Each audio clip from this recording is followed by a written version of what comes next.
Today I'm flying on what I believe is one of the most underrated airlines in Asia. My flight on China Airlines takes me from Tokyo's Narita airport through their hub in Taipei to Melbourne, Australia.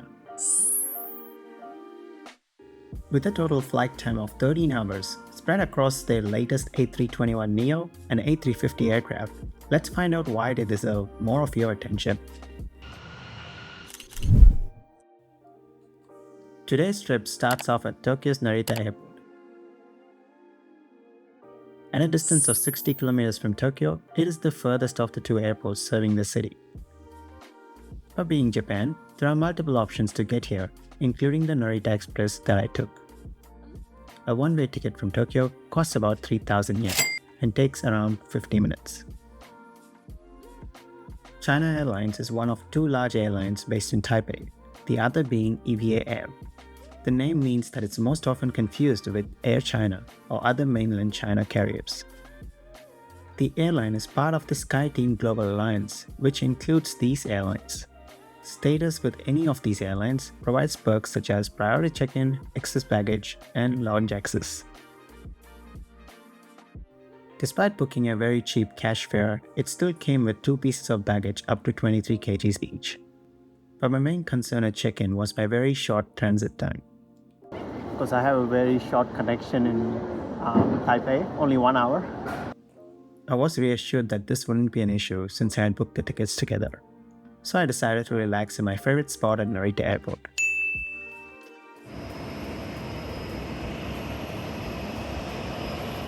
Split into two areas, the observation decks offer great views of the airside operations. And here is one of the earlier China Airlines flights, departing Tokyo. I could spend several hours plane spotting here, but I really needed to focus on the China Airlines experience for this video. So I passed through security and find myself in pursuit of the China Airlines lounge, which is available as part of the SkyTeam perks. Most SkyTeam airlines operate from Tokyo Haneda Airport. China Airlines and China Eastern are the only exceptions. As a result, the lounge is quite small and lacking in features including shower facilities. There was at least some decent food options, although it was running low as this was the last flight of the day.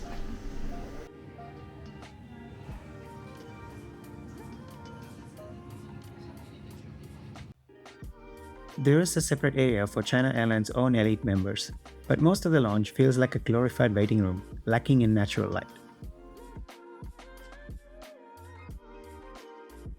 And so I thought my time would be better spent making my way to the gate. However, I just found out that my flight's going to be delayed by 20 minutes, which is going to make this 1 hour connection even more tight.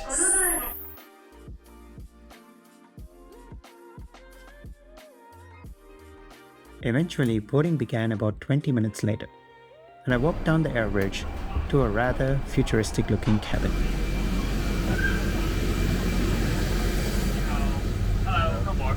Good evening. The A321Neo is the latest aircraft in the airline's fleet, and despite a standard 3-3 layout in economy class, it definitely has some funky vibes.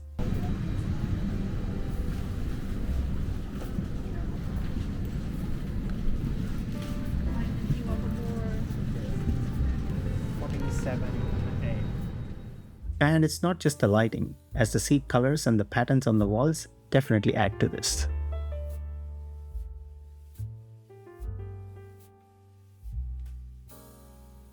The seat comes with an average pitch of 31 inches, and it features a very versatile seat pocket arrangement. The modern cabin extends to the in-flight entertainment system, which features a very large touchscreen, but with an annoying limitation. For some reason, this system is not activated on the ground. Instead, ads are played, and it's not possible to turn these off either. Wired headphones are complimentary and available at the seat. The screen continued to remain disabled as we began our taxi.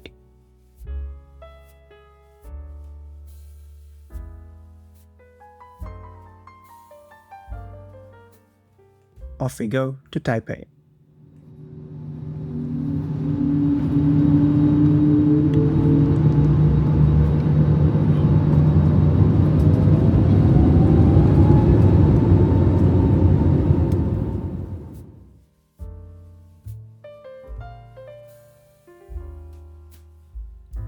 Even after takeoff, the screen continued to remain disabled until the seatbelt sign was finally switched off.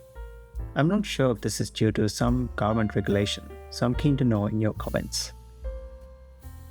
When it did become enabled, the screen was really full of features, including the ability to pair it with your phone.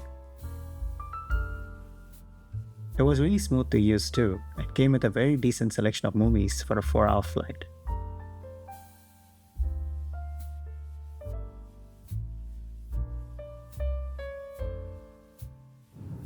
About 30 minutes into the flight, the dinner service was offered. There were 2 options provided, and I preferred to go with the chicken and rice, which came with all the usual suspects. The highlight of the meal to me were these Pokemon-themed cups. Pikachu! China Airlines has a partnership with Pokemon and feature a more extensive Pokemon-themed aircraft, which unfortunately didn't do this route that day. The meal portions were on the smaller side, but the quality was very decent for economy class.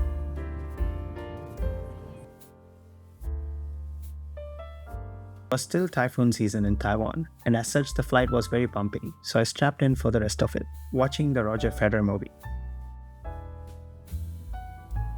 Despite the 20-minute delay, it seemed like the flight schedule was quite padded, as we landed on scheduled time. Welcome to Taiwan Taoyuan International Airport. For your safety, please remain seated with your seatbelt fastened. Thank you for flying with SkyTeam member China Airlines. Hawaiian Airline kosher flight. We look forward to serving you again soon. Goodbye.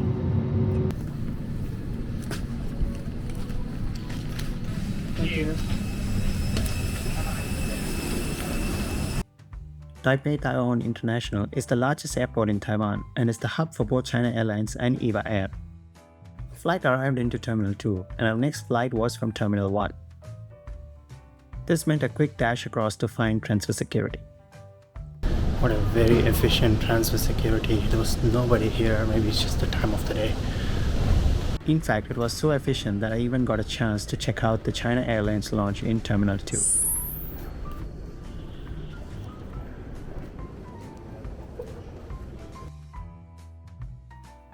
This was quite functional but nothing fancy. Turns out that there is an even better flagship lounge in Terminal 2, which I didn't have time to visit on this trip. Overall, I found the transit experience at Taipei to be very impressive. Despite my 1-hour connection time, I didn't feel rushed at all. Okay, time to catch this pretty long flight, at least also on an A350, which is pretty exciting.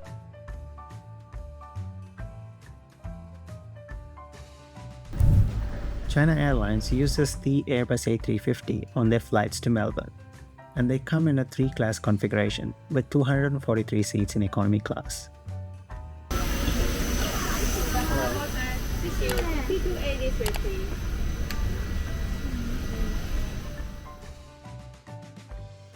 And luckily for me, the flight was quite empty that day, which meant I was shifted to a row with 2 empty seats next to me. The legroom was quite decent and the in-flight entertainment screen was large and bright, but came with the same annoying limitation. The seat pockets were more standard on this aircraft, and the AC power outlets were provided between each seat. Being a longer flight, pillows and blankets were also part of the amenities.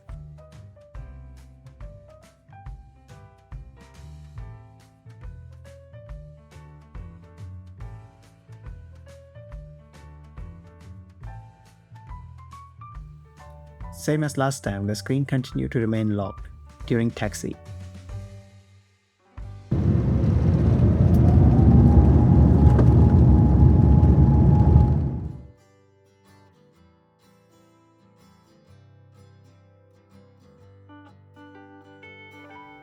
I don't mind them being disabled so much, but at least an option to turn them off would be nice, as they were quite bright for a red-eye departure. As with the A321, once enabled, the screen is absolutely gorgeous and very responsive. The content was similar to what was offered on the A321Neo.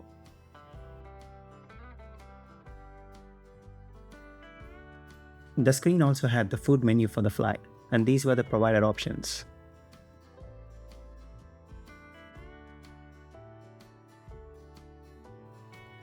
About 1 hour into the flight, the first meal service was offered.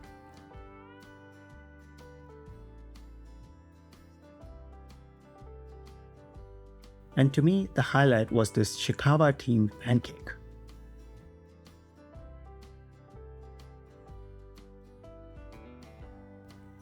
I had gone with the seafood option, and it ended up being a great choice.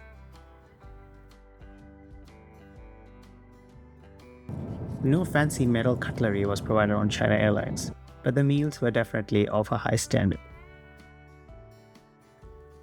The cabin was kept dim for the rest of the flight, and we were asked to close the window shades.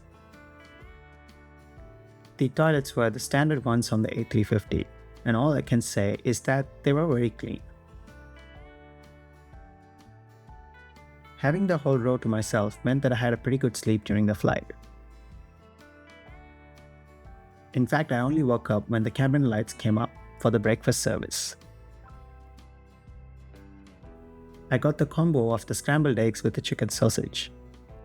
I can confirm that it tasted much better than it looks here. As we prepared to land in Melbourne, I must say I was pleasantly surprised by most of the experience with China Airlines.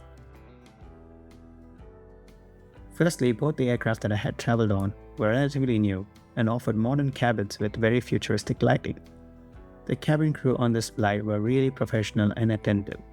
They recognized me as a SkyTeam Elite member and even offered me some extra amenities, such as this express card. The meals on both flights were above average for economy class, and the transit experience at Taipei was very smooth. Despite the annoyance of the in-flight entertainment, overall I'll definitely not shy away from traveling on China Airlines again. But let me know what you think. If you have traveled on China Airlines before, I'm really interested to know what your experience was in the comments.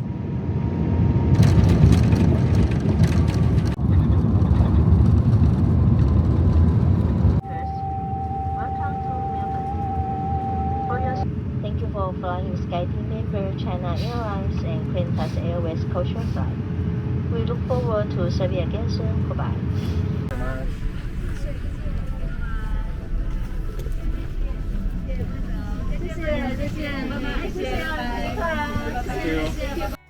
Thank you for watching this video, and I hope you got an insight into flying China Airlines.